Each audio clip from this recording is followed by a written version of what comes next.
Welcome back to Piers Morgan Uncensored. From Queen Consort to simply Queen, Camilla will go by her new title following the coronation tomorrow. It represents a long journey in the public's eye, from the royal outsider, often savaged by the media and the public, to a woman praised for her wisdom and get on with it spirit. She also, of course, won over the late Queen Elizabeth, who backed her to be Queen Consort.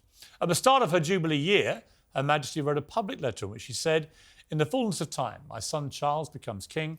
I know we'll give him and his wife Camilla the same support you've given me, and it's my sincere wish that when that time comes, Camilla will be known as Queen Consort if she continues her own loyal service."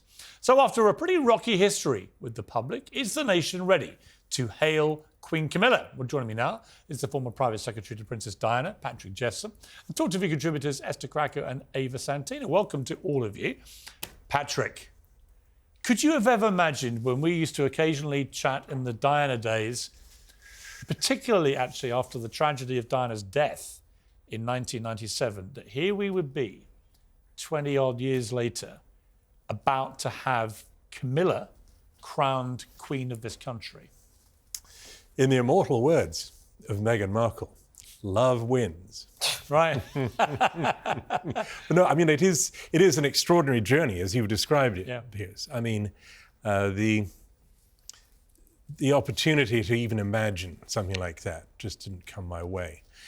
I think for palace strategists, the job isn't done, depending which poll you look at. Either 86 or even 90% of people don't approve of the terminology, the term Queen. Right. Now, they'll give her a lot of ground. I've actually had people say to me, I thought that Queen Elizabeth said she was going to be Queen Consort.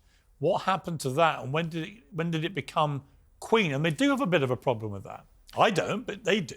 Well, because they remember the Queen. And, you know, people talk about the Queen, and people remember the Queen. Trying to readjust, recalibrate to Queen Camilla, it does seem strange. And you can ask, did the late Queen have an idea in her mind when she said Queen Consort? She meant what she said. Yeah, she did. It was in writing. Esther, it is a bit of a hot potato. Yeah. They've had a few this week. The oath of allegiance went down like a lead balloon. Most people just want nothing to do with that.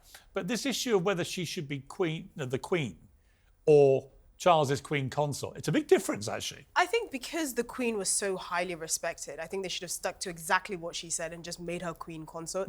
I think you are pushing it with just saying Camilla is the Queen, especially because there's a generation of people that really remember the whole Camilla, Diana, Charles saga that are not over it. There's always going to be that wound there, as Camilla was the other woman. And in as much as she's atoned and people understand that people grow and change, I think you're pushing it with Queen Camilla. Ava, do you care? Do you know, this is the one part of it I do care about. Do you? Because, I mean, it's going to shock you, I'm not a monarchist, but the one thing I like is the pomp and the ceremony and the ritual. And so for me, Camilla can't be Queen. Diana is Queen. She will be. And she won't be Queen in the old Queen's eyes either. I do love the drama. But you know what I would have loved more? I would have loved to have seen what Diana would have worn. I would have loved it. Oh, yeah. She would have Well, actually, red and, I would have loved, I knew Diana quite well. I would have loved to have seen Diana's face at the moment that crown goes on Camilla's head. I mean, Patrick, I don't think it's probably breaking any discreet secrets to say she wouldn't have been happy. Well, you know, Piers, Diana always surprised you. That is true. And, you know, Andrew Parker Bowles is going to be in the congregation. I know. And Diana, she was an extraordinarily mature and wise woman in many ways. And she recognized that her husband needed this person for whatever reason. She couldn't fathom it necessarily, but she said, you know, he needs this woman. And Diana was reconciled to that largely. And I think that for her uppermost, she had a great love for her husband. And the thought that if this other woman could make him happy, I think she would have made her peace with that. She would have had her own life to get on with, and it would have been fantastic. That's true. Yeah. And I think, I mean, I've got to know Camilla quite well over the years. We actually come from neighbouring villages in East Sussex, literally a mile apart. So we always had that little connection. And I really like her. She's a very down-to-earth, warm, no-nonsense kind of person. All her family are. Yeah. Sisters the same. And she's been indisputably, as to whatever we think of the love issues there, the triangle and so on, the three of us in this marriage, she has been a constant rock for Charles. And I think if it hadn't been for her, I would have really, really concerned about him. Oh, absolutely. I think she's really sort of centered him in many ways, but also she's also a very strong woman. I've often made the point that I couldn't have gone through what she went through and still have chosen to. I mean, when Meghan Markle bleats about media attention, exactly. I mean, it's not even She a was the first most base. hated woman. Camilla had 30 years of this, and it was exactly. vicious. I mean, far worse than Oh, no, it anything. wasn't. Oh, it was. Oh, yes, it On was. par. Oh, no, you've got no On idea. par. This is the trouble with you youngsters. You have no idea what I came still get before. messages from my mother saying, "How can Camilla?" And I'm like, Do you know, I don't think the internet will ever recover from Diana. What could have been? Well, what could have been? been? But the I thing do is, genuinely people often forget Diana had her own life, and she also had her own affairs. You know what? Here's the It's truth uncomfortable about to read everyone that. involved in this. Andrew Parker Bowles, Camilla, Charles, Diana. Let me tell you the common denominator. They all had a fault Yeah, line. yeah, exactly. They all had affairs, all of them. Yeah. Right? So the idea there's some angel in the middle of this or some, guy who's been badly treated, it doesn't stack up to the actual facts. They all had affairs and it was messy. But out of it all, Camilla's retained a great love and good relationship with her ex-husband, Andrew, who'll be there at the coronation. And I think Diana would have come to terms with this, actually. I think she knew that Charles's great love probably in the end was Camilla. But Piers, don't you think that the issue here is not Camilla? It's what happened because of Camilla. It's that total reset of relations between the palace and the media. And not in a good way. It's totally corroded that relationship because in order to reinvent Camilla, Charles's office had to import political style spin to royal media relations, and they've never recovered. That may be true, but there may have been no other way. I want to take a little clip. This is Tom Parker Bowles, Camilla's son, a great guy. This is what he said.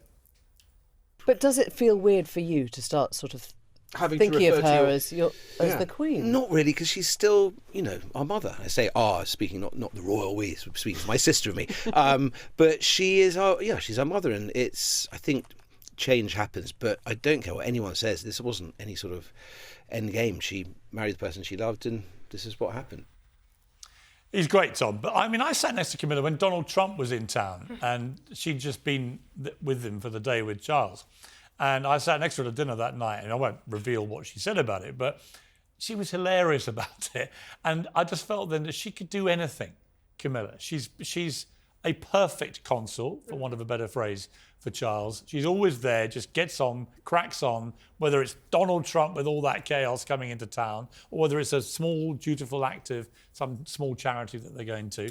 She just seems, nothing phases her. And that's a powerful tool for someone in her position. No, absolutely. I think one of the things that has been missing is the word duty, right? I think Camilla gives people the sense that she has a sense of duty, which some members or former members of the royal family, I can't say have always had that. And I think that's pretty refreshing. And she said to me, she said, there's an easy way to do this. She said, it's never complain, never explain, and rarely be heard speaking in public. I mean, I think that was a Queen Mother template, actually, which the Queen certainly had. Camilla has. She's never engaged, Ava, in any of the, and I promise you, it was 10 times whatever you think Meghan Markle's had. Camilla was savaged by the media, by the public, by everybody. Everyone, like you, loved Diana. I loved Diana. She was a fantastic person. I had great lunches with her. I would speak to her on the phone about stuff. All sorts of stuff used to go on behind the scenes. When Harry wants to know where most of the best juicy stories came from, trust me, often his mother, right? So she can manipulate the media, as Patrick knows, better than anybody. And I didn't blame her because she was on the receiving end of it. But I think that with this one, I think when you start getting into the blame game, you're missing the bigger point, which is actually they all had their problems. And in the end, the Charles Camilla love story is a big, real one.